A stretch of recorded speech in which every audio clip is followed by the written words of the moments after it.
Je suis freelance depuis 2006, et oui, ça t'embouche un coin. Et j'en ai traversé des périodes faciles et d'autres des très difficiles. Donc ne t'inquiète pas, Bibi, il a de l'expérience et c'est cette expérience que je vais te partager dans cette vidéo. Plus particulièrement, je vais te révéler quelles sont les 5 erreurs que tu ne dois pas commettre en tant que freelance et que j'ai moi-même commises à mes débuts.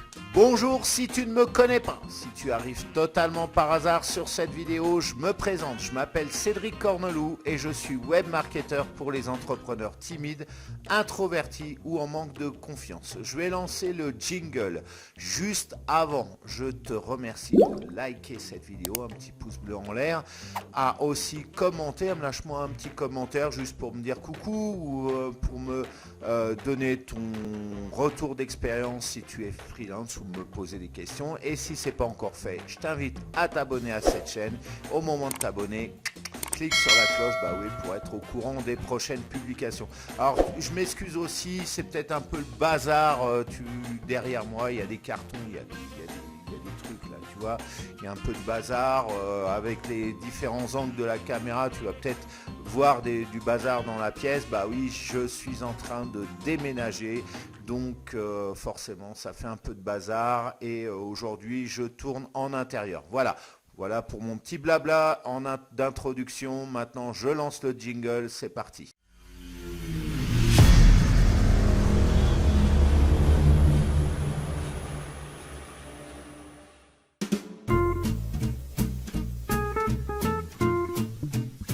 La plus grande erreur lorsque tu es freelance, c'est d'avoir le syndrome du généraliste. Quand tu débutes sur le web, tu vas rencontrer des gens, des spécialistes, tu vas te mettre en contact, tu veux conquérir le monde et tu vas trouver sur ton chemin forcément des gens qui te seront à la base de très bons conseils. Et ils te diront qu'il faut absolument que tu parles de ceci, tandis que d'autres te diront d'être expert en cela. Bref, à les écouter, tu dois absolument être spécialiste de 10 domaines de ta thématique et ce qui revient tout simplement, si tu le fais, à être spécialiste de rien du tout. Un spécialiste, c'est un spécialiste dans 1, 2, 3 domaines, mais pas 10, pas 45. Si tu es spécialiste de tout, tu es spécialiste de rien du tout. Et là, du coup, comme je te disais, tu vas tomber dans le syndrome du généraliste. Tu sais, le médecin généraliste, par exemple, il connaît le corps,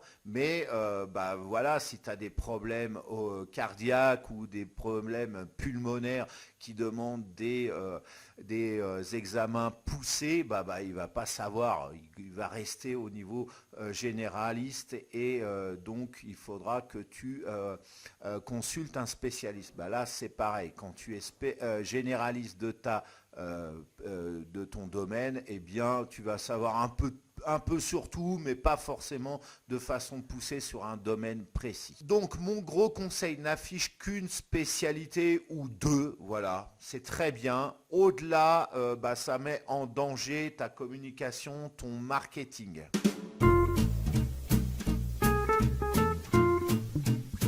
Quand tu es freelance, tu dois te fixer des objectifs clairs et précis pour l'année en cours, pour les 365 jours qui vont suivre. Que ce soit en termes d'objectifs chiffrés, par exemple, tu te fixes pour objectif de gagner 5 000 € par mois, ou que ce soit des objectifs en eux-mêmes à déterminer, c'est-à-dire cette année je dois avoir mon blog de prêt, je dois avoir créé 3 formations, eh bien tu dois absolument écrire tout ça. Sinon tu vas très certainement te perdre et partir dans tous les sens dans ton business.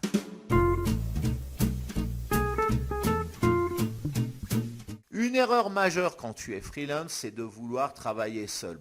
On a un statut de travailleur solo, donc on se dit on va travailler seul. Tu dois absolument te constituer un carnet d'adresses de partenaires. Parce que forcément, tu ne sais pas tout faire par rapport à tes prospects, tes clients qui vont te demander certaines tâches, ou alors tu n'as pas forcément le temps de tout faire. Par exemple, moi, j'ai des langages de programmation pour coder un site internet que je ne maîtrise absolument pas. Ou encore le copywriting qui n'est pas du tout ma spécialité. Du coup, j'ai des contacts dans mon carnet d'adresses de spécialistes qui peuvent venir m'aider si j'ai pas le temps pour développer une mission ou si c'est une mission qui demande des compétences bien précises que je n'ai pas, eh bien, je peux faire appel à eux. Et puis, d'une manière générale, ça permet de discuter avec tes confrères pour savoir s'il n'y a pas une opportunité à saisir.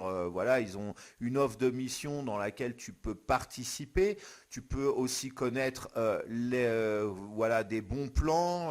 Ils ont découvert tel outil, telle méthode, tel autre freelance qui est très bien, ou bien encore te mettre au courant de la situation du marché. Mais au-delà de tout cela, ça te permet psychologiquement parlant de te sentir moins seul. Parce qu'un des gros problèmes quand tu es freelance, c'est justement le sentiment d'être seul. La solitude d'une manière générale, elle est évoquée par de nombreux freelances.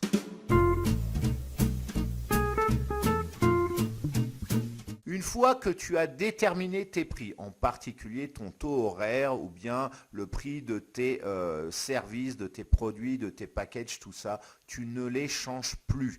Tu les changes éventuellement arrivé à la nouvelle année ou alors s'il y a un gros truc genre une grosse crise économique qui fait que la donne va changer, genre comme le Covid, Eh bien en dehors de ça, tu ne changes pas tes prix comme ça à tout bout de champ. Si tu les changes à tout bout de champ ou que tu fais un rabais d'emblée à un nouveau prospect qui arrive vers toi, eh bien tu vas perdre toute crédibilité. D'ailleurs, le prospect à qui d'emblée tu vas faire un rabais, tu lui dis voilà, la mission ça va vous coûter 5 000 €, mais pour vous je vous la fais à 1 000 de moins, il va se poser des questions. Il peut y avoir, alors plus le rabais est gros, en fait plus il peut se dire mais non, c'est quoi cette arnaque là? Moi j'avais été un coup, j'avais gagné je reçois un courrier de pub, j'ai été étudiant pour gagner un fer à repasser, j'en avais pas, j'avais des fringues fripées tout le temps et je vais chercher le fer à repasser dans un magasin de meubles en fait et là en fait ils ont tenté de me refourguer un super canapé, moi j'avais un clic-clac pourri mais c'était un truc je représentais pas leur cible parce que c'était des canapés plus pour des couples établis genre trentaine, quarantaine et le truc il coûtait 10 000 €. Alors le mec il m'annonce ça et puis mais je vais vous faire un rabais tout de suite ça de 50%. Et en moi-même je me suis dit attends mec, tu me connais pas, j'ai pas encore dit un mot et de 10 000 d'emblée tu passes à 5 000, ça pue l'arnaque, d'autant plus que ça puait l'arnaque parce que pour mon fer à repasser que je cherchais, il voulait me refourguer derrière un canapé, un ensemble canapé pour mon salon. Il serait même pas rentré dans mon salon parce que j'avais à l'époque un appartement d'étudiant de 25 mètres carrés. Enfin bref, c'était du délire total. Voilà, tout ça pour te dire que ne fais pas d'emblée un rabais, sans que la personne, sans que le prospect ait commencé à négocier, bien évidemment. Du temps notamment où je prospectais sur les plateformes d'appel d'offres, je retrouvais beaucoup de mes concurrents. On pouvait aller sur leur profil, notamment sur Upwork, qui s'appelait à l'époque Odesk. J'allais sur leur profil et puis je voyais leur taux horaire affiché officiellement. Et puis dans l'historique de leur mission, il y avait le prix qu'ils avaient négocié et je voyais un taux horaire qui était complètement différent. Genre sur leur taux officiel, sur leur fiche de profil, c'était genre 20 $ de l'heure, mais ils travaillaient pour des missions à 8 $, tantôt à 8 $ de l'heure, tantôt à 15 $, à 13 $, enfin bref, ça changeait, ça variait d'un client à l'autre. Pour moi, ça c'est juste le truc à éviter si tu veux garder toute crédibilité. Tu comprends bien que quand quelqu'un affiche officiellement un taux horaire de 20 $, 50 €, ce que tu veux, et qu'à côté de ça, il est su qu'il fait des taux différents. Alors là, ça peut être sur une plateforme d'appel d'offres, mais tu peux aussi avoir ton propre réseau auprès desquels tu as des clients qui viennent à toi et qui vont dire à d'autres, ah bah lui, Cédric, il m'a fait le truc pour 40 euros au lieu de 50 euros de l'heure. Et du coup, ça va se savoir et les autres, tu vas pas forcément voir venir la personne, elle va pas forcément te dire ah bah je suis recommandé par Trucmuche et du coup elle va venir et puis enfin là si tu sais pas qu'elle vient de la part de Trucmuche, tu vas lui dire 50 euros de l'heure et elle va te dire ah bah non pour Trucmuche vous avez fait 40. Ou alors elle va dire ah ouais je viens de la part de Trucmuche, du coup faites-moi pour 40 euros de l'heure. Et du coup tu vas laisser 10 euros de ta poche en taux horaire. Donc c'est juste pas crédible du tout. Donc une fois encore, garde tes prix, tu les affiches, tu les assumes jusqu'au 1er janvier de l'année d'après. Et puis après, tu peux augmenter, mais bon, fais pas non plus des augmentations drastiques sans justifier tes prix. Mais ça, c'est un autre débat.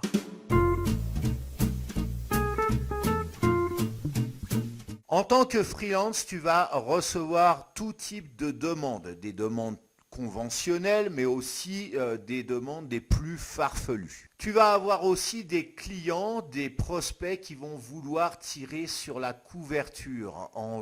Alors, il y a un prix, le prix qui va être fixé pour une mission initiale, et puis, mine de rien, ils vont te demander, ah oui, tu peux me faire ça un petit peu en plus.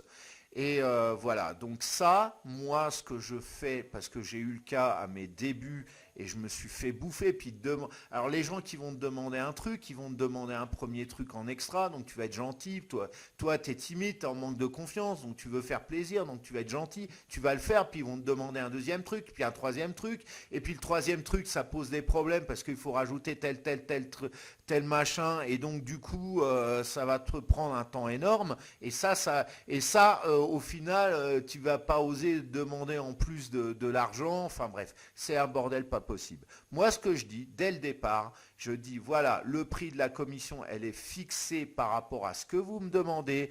Toute demande en extra, eh bien, ça va demander une facture supplémentaire. C'est comme si je leur dis, vous prenez le taxi d'un point A vers un point B, mais qu'entre-temps, vous voulez faire un détour par le point C et revenir sur le point B. Le taxi va vous prendre plus parce que vous allez aller plus loin. Ou si vous allez dans un voyage, dans un voyage une semaine, tout payé, vous avez le petit déjeuner, le dîner, mais vous n'avez pas le déjeuner du midi dans l'hôtel et que vous prenez le déjeuner dans l'hôtel, ils ne vont pas vous le faire à l'œil, ils vont vous faire payer un extra. Et bien là, c'est exactement la même chose. Les clients, ils comprennent tout à fait, ils disent « Ah bah oui, c'est normal ».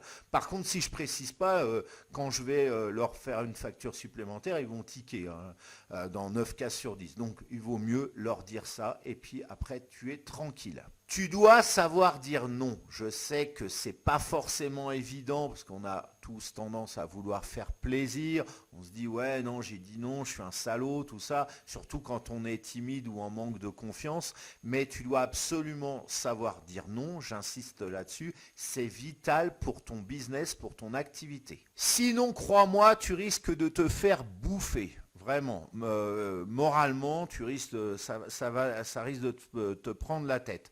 Alors, de ce fait, apprends à dire non, apprends à dire stop vis-à-vis d'un client ou même d'un prospect dont tu vois qu'il est en train de tirer sur la couverture. Et quand, encore une fois, je viens de te le dire, quand un client commence à tirer sur la couverture, vers lui, eh bien, tu sais quand il commence, tu sais jamais quand il va terminer, quand il va arrêter. Et en général, ils ne s'arrêtent pas, ces gens-là. Donc, plus tu leur en donnes, plus ils en veulent.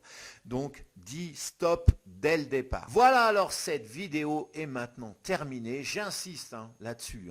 Si ce n'est pas encore fait, lâche-moi un pouce bleu en l'air. Voilà, juste en dessous de la vidéo, à droite. Voilà, tu cliques sur le pouce blanc en l'air, à la partager cette vidéo, à me lâcher un petit commentaire si tu as des retours d'expérience, des questions à me poser ou simplement pour me faire un petit coucou. L'algorithme de YouTube aime bien quand on remplit la fenêtre de commentaires. Voilà, par contre pas de spam, hein, t'es gentil. Voilà.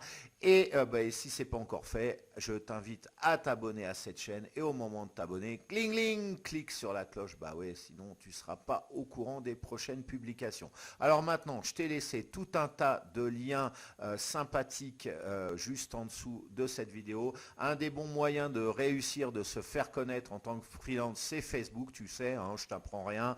Bon, j'ai une formation que j'ai créée moi-même de toutes pièces, totalement inédite et je ne crois pas, j'ai jamais rencontré du moins d'équivalent sur la toile.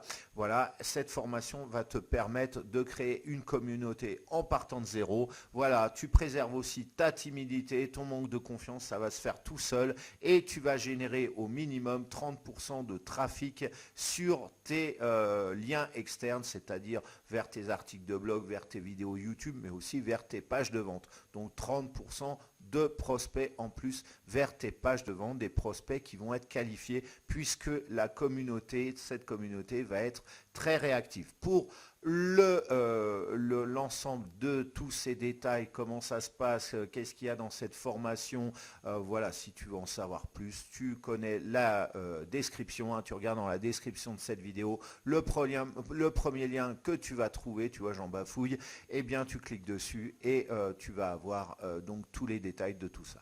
En attendant, je te souhaite de passer une excellente journée ou fin de journée. Je te retrouve pour cette formation, pour une vidéo un peu plus tard. En attendant, je te fais des bisous, voilà.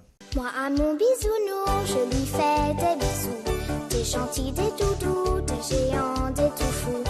Un bisou sur la joue, un bisou dans le cou. Car mon petit bisounours, il adore les bisous. Alors, dans cette vidéo, je vais te donner 5 astuces. Bon, on va pas se le cacher, certaines paraissent simples et seront difficiles à appliquer, et pour d'autres, ce sera l'inverse. Je te dirais que mon premier conseil, c'est d'appliquer ces astuces avec ton cœur. Après, tu t'en moques dès qu'on dira ton... Doméo!